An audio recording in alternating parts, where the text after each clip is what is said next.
ನಮ್ಮ ಹಿರಿಯರು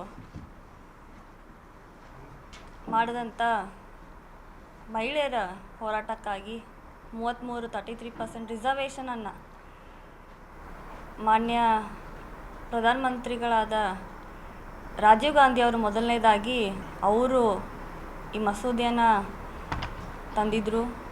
first of all ಅದು ಇಂಟ್ರೊಡ್ಯೂಸ್ ಆಗಿದ್ದು ಲೋಕಲ್ ಲೆವೆಲ್ ಬಾಡೀಸಲ್ಲಿ, ಮುನ್ಸಿಪಾಲ್ಟೀಸಲ್ಲಿ, ಗ್ರಾಮ ಪಂಚಾಯತ್ಗಳಲ್ಲಿ, ತಾಲೂಕ್ ಪಂಚಾಯತಲ್ಲಿ, ಅಲ್ಲಿ ಎಲ್ಲ ಮಹಿಳೆಯರಿಗೆ ರಿಸರ್ವೇಷನ್ ಇದೆ.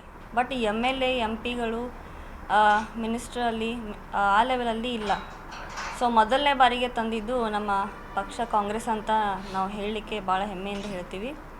ಹಾಗೆಯೇ ಮೊನ್ನೆ ನಡೆದಂಥ ಏನು ಸ್ಪೆಷಲ್ ಪಾರ್ಲಿಮೆಂಟ್ ಸೆಷನನ್ನು BJP ಸರ್ಕಾರವರು ತರಾತುರಿಯಾಗಿ ಭಾಳ ಅರ್ಜೆಂಟಾಗಿ ನಮ್ಮೆಲ್ರಿಗೂ ಆಹ್ವಾನ ಕೊಟ್ಟರು.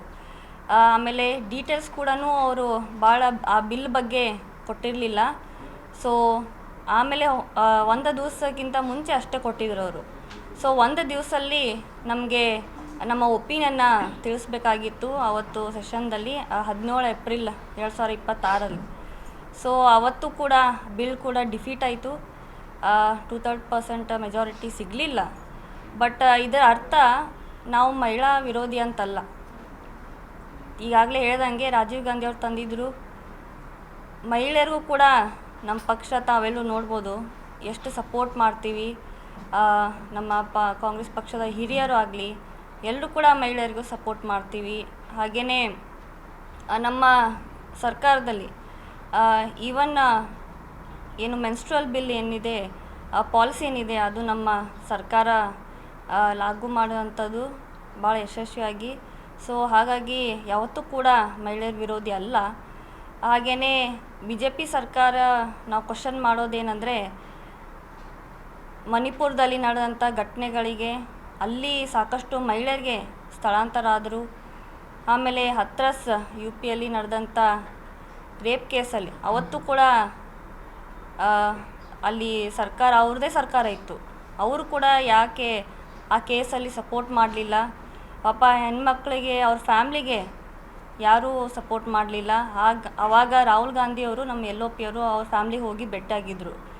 ಸೊ ಇಂಥ ಸಿಚುವೇಶನ್ಗಳಲ್ಲಿ ಅವಾಗ ಯಾಕೆ ಧ್ವನಿ ಎತ್ತಿಲ್ಲ BJP ಸರ್ಕಾರ? ಈಗ ಯಾಕೆ ನಮಗೆ ವಿರೋಧ ಮಾಡ್ತಾ ಇದ್ದಾರೆ ಅಂತ ನಾವು ಕ್ವಶನ್ ಕೇಳ್ತಾ ಇದ್ದೀವಿ. ಸೊ ಈ ಪ್ರೆಸ್ ಮುಖಾಂತರ ನಾವು ಹೇಳಲಿಕ್ಕೆ ಬಯಸ್ತೇವೆ, ನಾವು ಯಾವತ್ತೂ ಮುಂದೆ ಕೂಡ ಮಹಿಳಾ ವಿರೋಧಿ ಅಲ್ಲ. ಮುಂದೆ ಕೂಡ ಇನ್ನೂ ಹೆಚ್ಚಿನ ಮಹಿಳೆಯರು ಬರಲಿ ಅಂತ ನಮ್ಮದು ಆಸೆ ಇದೆ. ಸ್ಟೇಟಲ್ಲಾಗಿರಲಿ, ಪಾರ್ಲಿಮೆಂಟಲ್ಲಾಗಿರಲಿ ಅವಳು ಕೂಡ ಹೆಚ್ಚು ಬರಬೇಕಂತ ನಮ್ಮದು ಆಸೆ ಇದೆ. Because we are half of the population, 50% ಆದಿ ಆಬಾದಿ ಅಂತ ಏನು ಅವರೇ ಬಿಲ್ಲನ್ನು ಹಿಂದಿಯಲ್ಲಿ ಹಂಗೆ ಇದು ಮಾಡಿದ್ದಾರೆ. ಹಾಗೆಯೇ ಇದನ್ನು ಡಿಲಿಮಿಟೇಷನ್ ಜೊತೆ ಕ್ಲಬ್ ಮಾಡಿರೋದ್ರಿಂದ ನಾವು ವಿರೋಧ ಮಾಡಿರೋದು. ತಮ್ಮ 2000 ಮುಂದಿನ ಎಲೆಕ್ಷನ್ 2029 ತಮ್ಮ ಏನು ವೋಟ್ ಗಳಿಸಿಕೆ ಹೆಚ್ಚಿನ ತಮ್ಮ ಏರಿಯಾಸ್ ಕವರ್ ಮಾಡಲಿಕ್ಕೆ ಒಂದು ಈಸಿ ಪಾತ್ವೇ ಮಾಡ್ಕೊಂಡಿದ್ದಾರೆ. ಹಾಗೆಯೇ ತಾವು ನೋಡ್ಬೋದು ED ಮತ್ತು CBI ಎಲ್ಲ ತಮ್ಮ ಮುಖಾಂತರ ತಮ್ಗೆ ಹೇಗೆ ಬೇಕೋ ಆಗಿ ಬಳಸ್ತಾ ಇದ್ದಾರೆ. ಸೊ ಹಾಗಾಗಿ it should not be autocratic governance, it should be democratic.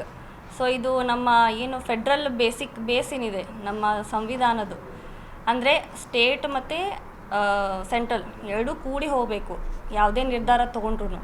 So ಹಾಗಾಗಿ ಇದನ್ನು ಧಕ್ಕೆ ಆಗುತ್ತೆ. ಸೊ ಹಾಗಾಗಿ ಎಲ್ಲ ಪಕ್ಷಗಳನ್ನು ಸಮ್ಮತಿಯನ್ನು ತೊಗೊಂಡು ಮುಂದೆ ಯಾವುದೇ ಬಿಲ್ ಪಾಸ್ ಮಾಡಿದ್ರು ಎಲ್ಲ ಪಕ್ಷದ ಸಮ್ಮತಿ ತೊಗೊಂಡು ಮಾಡಬೇಕಂತ, this is how constitution should go, the democracy should run ಅಂತ ನಾನು ಹೇಳಲಿಕ್ಕೆ ಬಯಸ್ತೇನೆ.